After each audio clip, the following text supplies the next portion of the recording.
ก็คือน้องเขานั้นทุกคืนทุกวันไอ้นั้นบ่ได้ลืมไหลสู้ก็แม่นน้องบ่เคยเตือนต่อผู้ใดอย่าละแวงสงสัยไอ้ฮักแต่น้องควันตาแต่ไอ้ยังมีคนดีขอบอกกับน้องสมมุติสายสองฮักน้องเหมือนกันแก้วตาไอ้เป็นคนจนอีกคนเขามีเงินตาสองอย่างนี้คือปัญหาสิ่งที่พาให้อ้ายขาดใจถ้าบ่ดีไอ้ดีหักน้องบ่มีเงินทองรับรองจะหามาให้สิ่งที่สำคัญน้องนั้นเป็นกำลังใจถึงจะลำบากเพียงใดจิตใจน้องอย่าคอนแค้นคำเว้าจากปากกันกองออกจากหัวใจบ่แม่นเว้าหลายยอมตายให้สมเป็นแฟนสองฟ้าถึงอายบวกใส่พร้อมทั้งสองแขนถึงมีเงินเงินแสนยังบ่เท่าแฟนผู้เป็นดวงใจเอาเกี่ยวกันดื้อเอาเกี่ยวซ้ายกับไม้ขวา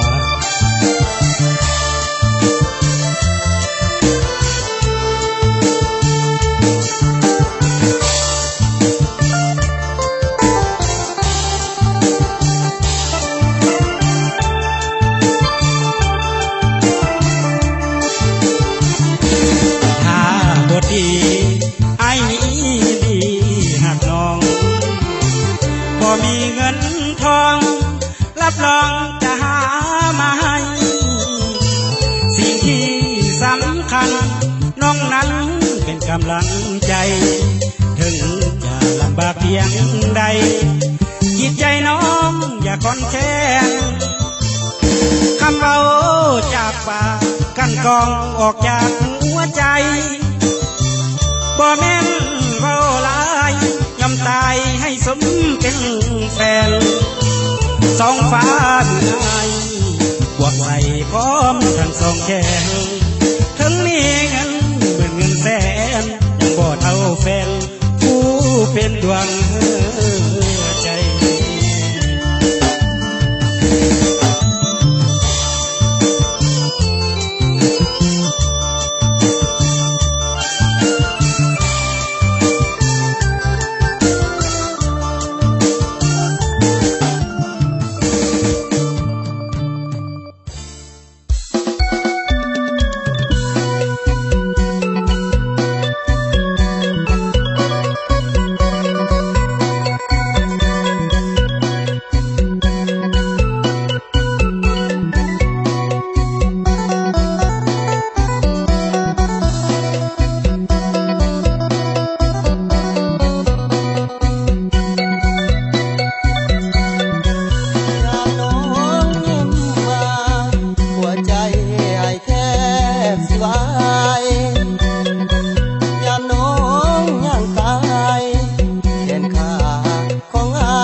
ลงมาปั่นแต่งแต่ต้องผิดหวังเพราะพวกเขายังเคียงข้างคำแพงลงมาเนี่ยเขาแห้งบ่กล้าไปแย่งยานมีเวรกรรมหากเจ้าสำใดแต่เฮาก็บ่กล้าเว้าย้อนมักเมียเขา บ่ได้พวกเขายังมีเขานี่อยู่ในใจแต่มันก็โอนบ่ได้มันห้ามหัวใจเอาไว้บ่อยู่เมียเขาแต่ว่าเขานี่หลงมากไอ้ยอมอกหักย้อนไปมักเมียเขาสิเฮ็ดจังใดหัวใจอ้ายสิลืมเจ้าโอ้อยู่เมียเขาแต่ว่าเฮายังหลงเมา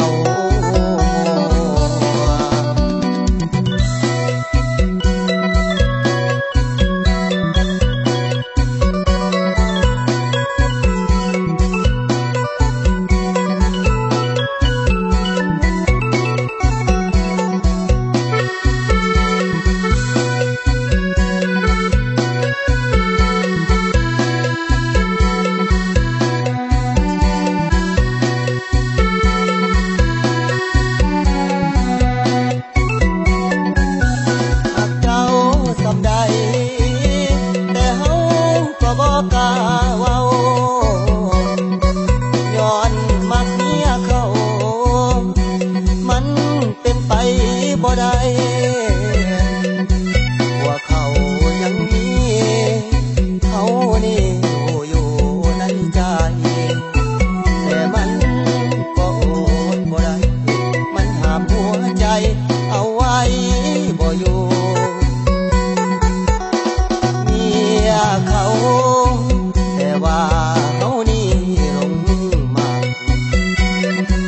ให้ยอมอกหักย้อนไปมักเมียเขาสิเฮ็ดจังใดหัวใจอ้ายสิลืมเจ้าโอ้อยู่เมียเขาแต่ว่าเฮายังหลงเมา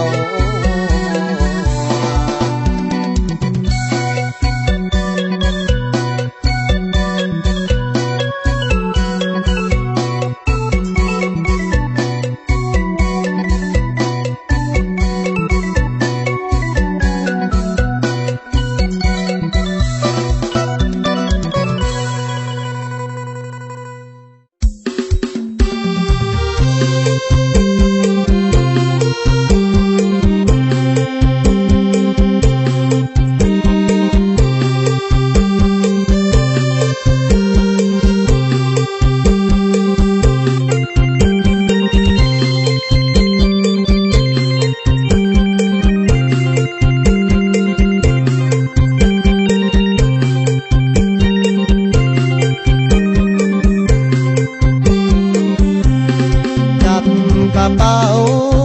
ขึ้นรถโดยสารดีๆต้องมอบใจนี้จากคนผู้มีหลายใจ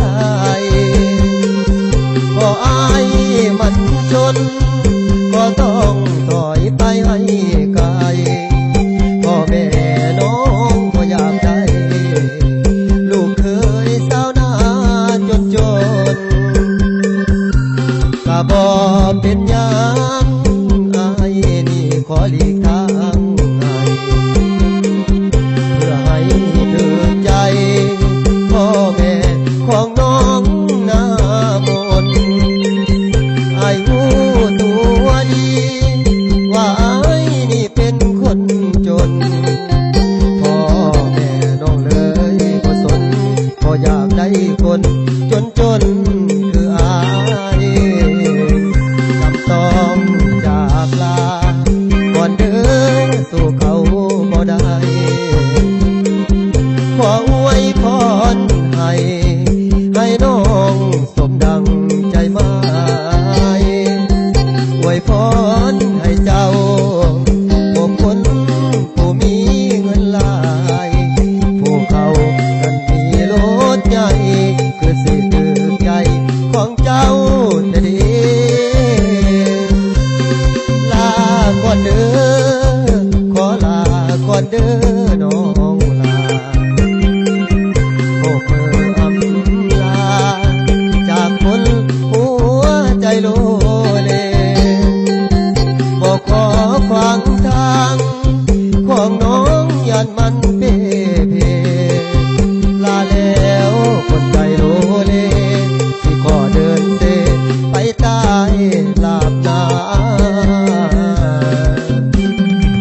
งสมดัง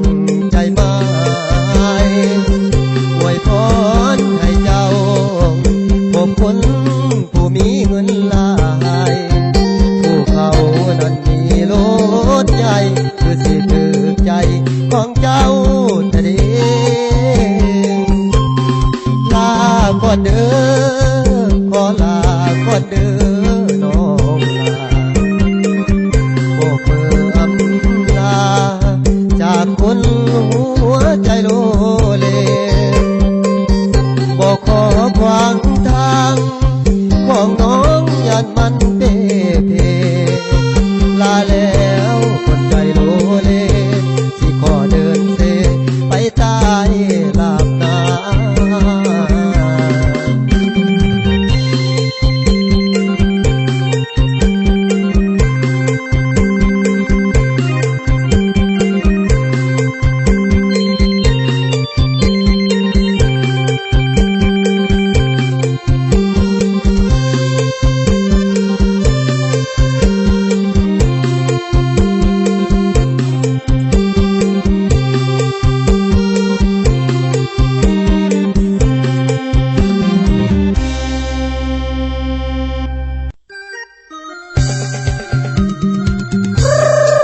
เอาเสินทุกท่านทุกตัวทุกดังเบิกบานบนขึ้นนำทีมงานดอกยาวพาเพื่อนพี่น้องคนวันกันเด้อบ่าวสยามโมกไม่ว่าสักสาวตันเกี่ยวพี่น้องมันวนกันประเด็น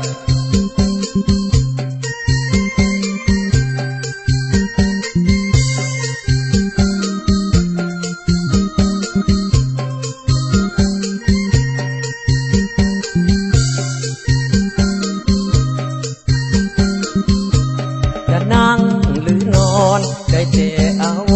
รณ์แม่ข้าสาวข่าวเมื่ออายได้มาพบกับคนตางานบุญปีใหม่ซึ่งใจบ่ลืมพบกับสาวเอิมตาเดี่ยวคนดังหลังสงกรานต์ในวันนั้นคิดถึงจมควันทุกวันเวลาที่ท่าหาดแดงชวนคำลงแดงในวันนั้นสองเฮาลำวงเที่ยวกันผูกหักสัมพันธ์น้องจำได้บ่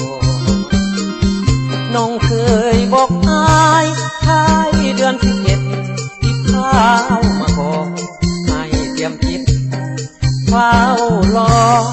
จะมาขอตามประเพณีไอ้ห้องเพียงเดียวถึงสาวตันเดียวเป็นคำเตือนยานน้องไหลลืมเลือนลืมบิดเบือนสัญญาครั้งก่อนวอนสาวตันเดียวอย่ามีใจเลี้ยวดังตลาให้สมดังว่าจะตามคำสัญญาเฮาตกลงกันท้ายเดือน11บุญขาดเน็ตไอมาขอแท้ให้น้องบอกพ่อแม่และเฒ่าแก่ที่กองเกี่ยววอนสาวตันเกี่ยวอย่ามีใจเลี้ยดังทลาให้สมดังว่าจะทำคำสัญญาเอาตกลงกันท้ายเดือน11บุญขาดเน็ตไอมาขอแท้ให้น้องบอกพ่อแม่และเฒ่าแก่ที่ของเกี่ยววอนสาวตันเกี่ยวอย่ามีใจเลี้ยวหวังหลอกลวงอายคงเป็นบ้าปวงย้อนหลงคำลวงของสาวตันเกี่ยว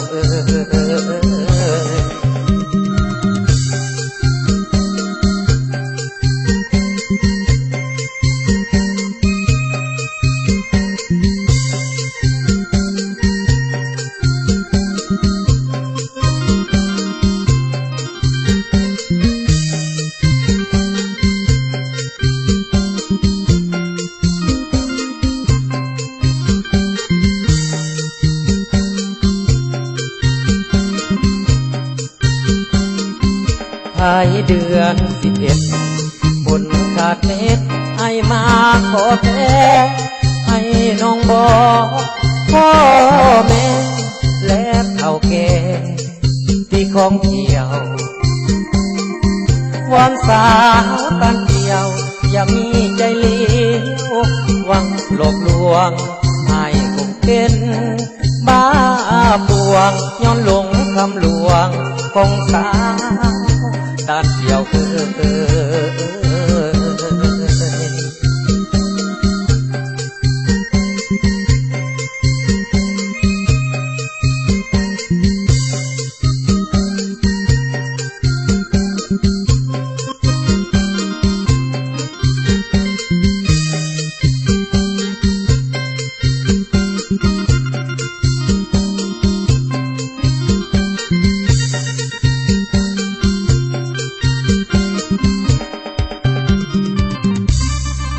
เอาฝากเป็นความสุขคุณวดกันเด้อเบ้อสุขสุขคุณน้องขอบใจหลายๆเด้อบัดนี้